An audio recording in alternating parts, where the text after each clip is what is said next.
Welcome. It's Mike again. Welcome back to the channel, guys. Happy Frog Friday. Nothing on the wrist right now because I'm going to choose one of these guys. Today's review is an MRG with a difference.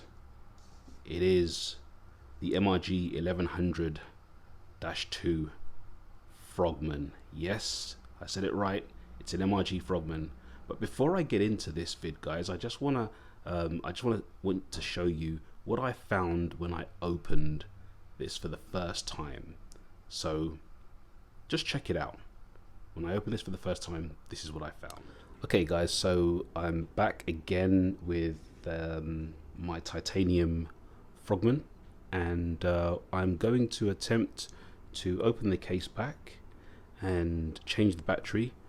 I don't usually do this on screen, but I'm going to attempt to do it, so bear with me, and we'll see if we can't get this done today.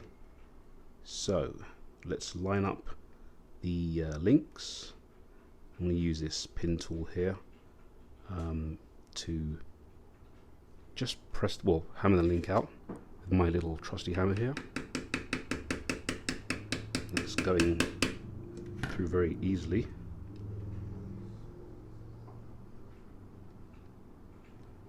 Give another couple of taps, and you can hear that went right through. So carefully remove it.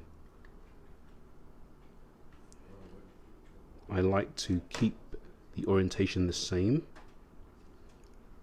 so I know that this pin excuse me, this pin will go back in the opposite way. I keep it the same way up though. Okay, so now the watch is open. There should be a collar.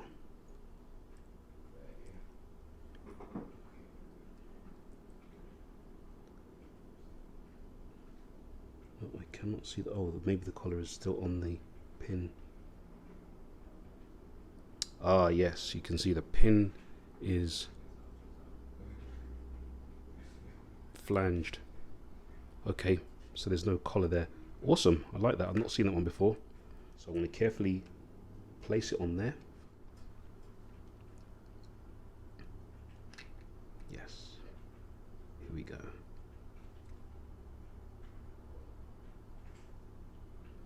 One case back. I'll get some tweezers here to remove this contact.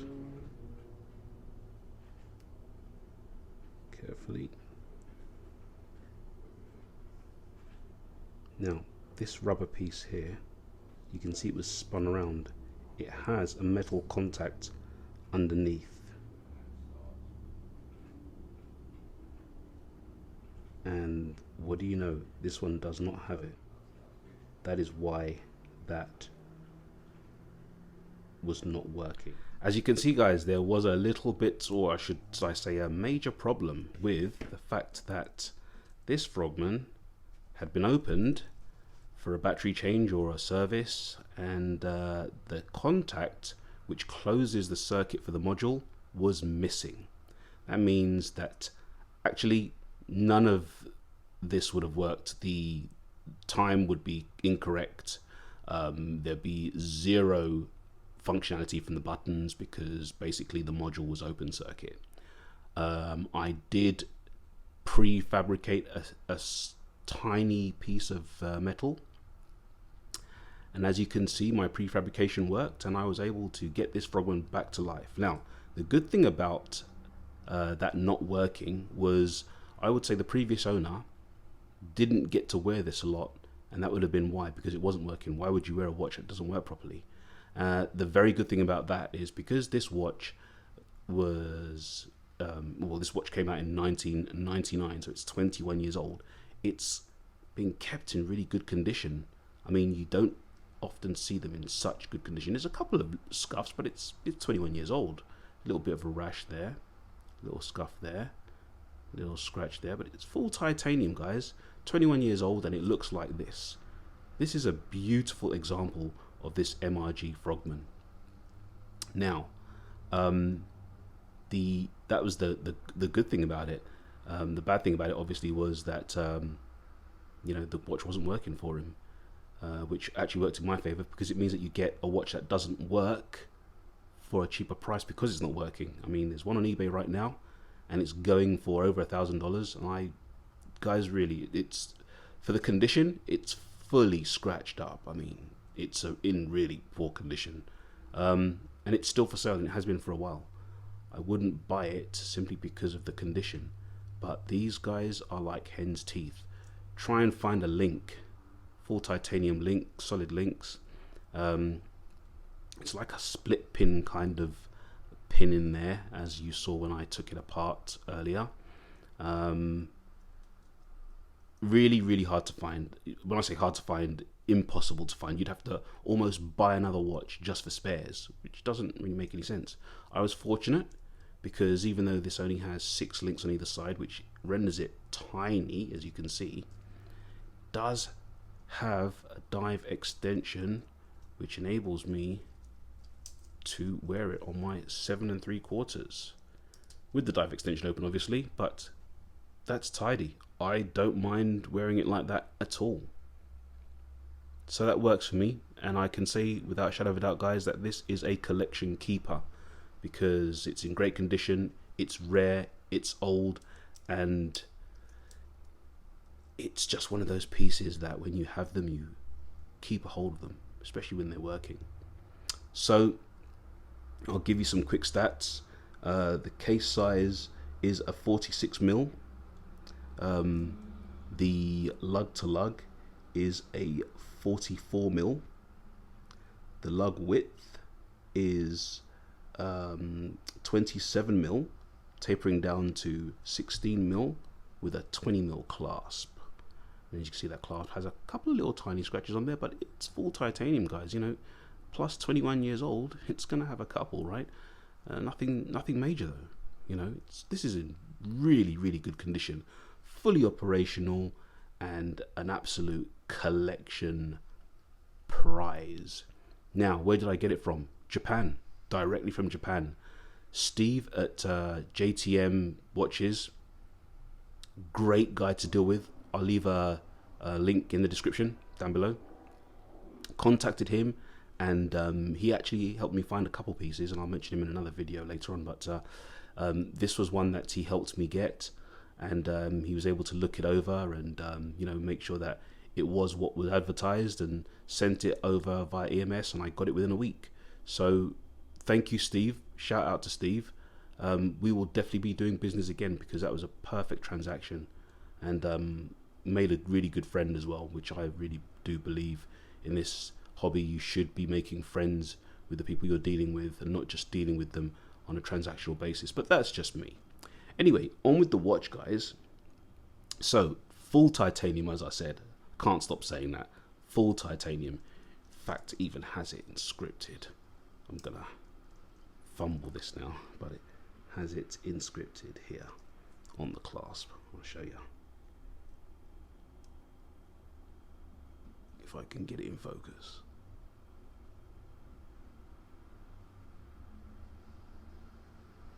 It does say titanium on there, guys. Screw down case back with the Frogman emblem on there, and he has his C scooter. So that's my little Frogman there with his C scooter. It is also ISO compliant, 200 meter water resistant, domed mineral.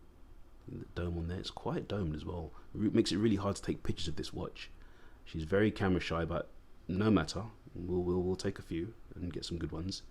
So domed mineral crystal there, and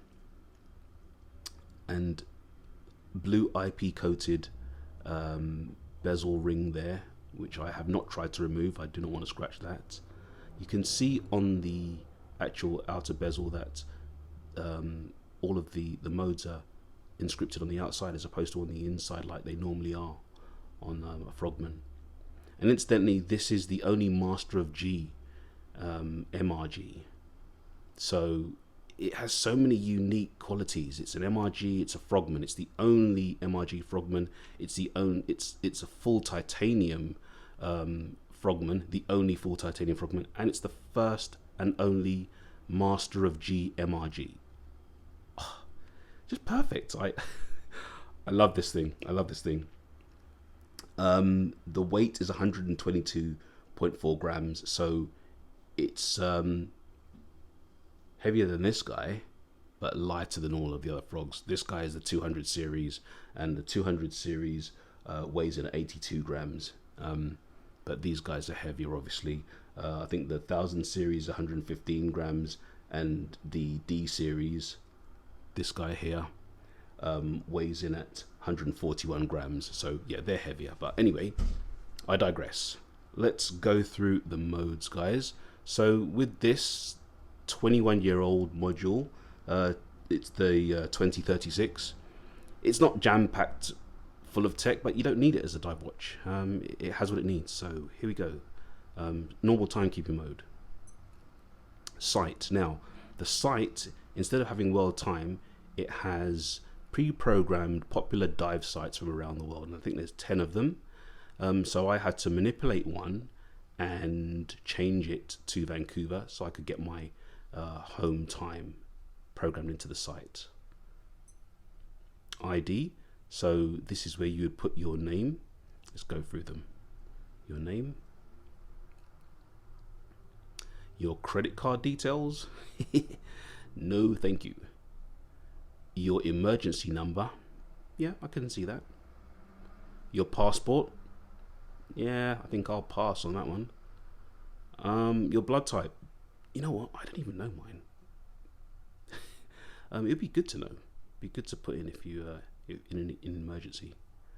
And back to name. So, guys, I think as a diver, that'd be really good to have that information in there. You know, back in there, I can understand why they opted to go and add that mode, the ID mode. Yeah, I can see why. I wouldn't use it, but I can see why. So we have sight, we just went through. Signal, that's the alarm. There's 3 of them. 1, 2, 3. I don't use the alarms. The signal is on, as you can hear.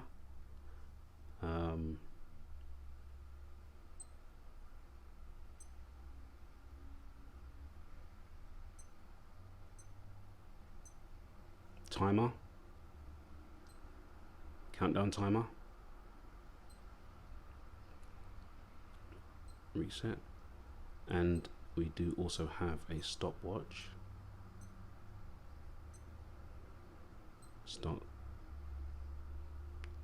Stop and reset. And that is all you get from the modes, apart from the much needed dive mode. Press and hold this button. You're into dive mode. Now, to start the dive mode is really easy. 1 light press. To stop the dive mode, you can't do that by accident. That's a harder long press. And even to come out of dive mode is a harder long press. And then you're back. And that's all you need. That's all you need for the modes. So, beautiful piece. Beautifully aesthetically pleasing in that asymmetrical shape. Look at the way that bracelet is contoured to add to that asymmetrical shape on your wrist.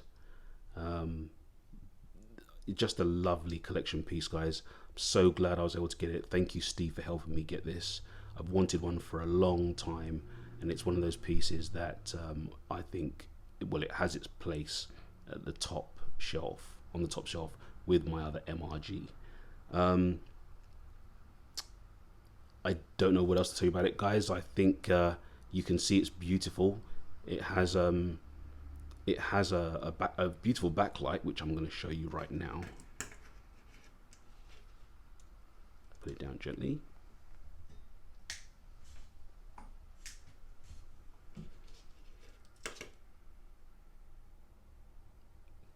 There you go. Not quite green, not quite blue. Just, you know, just right there.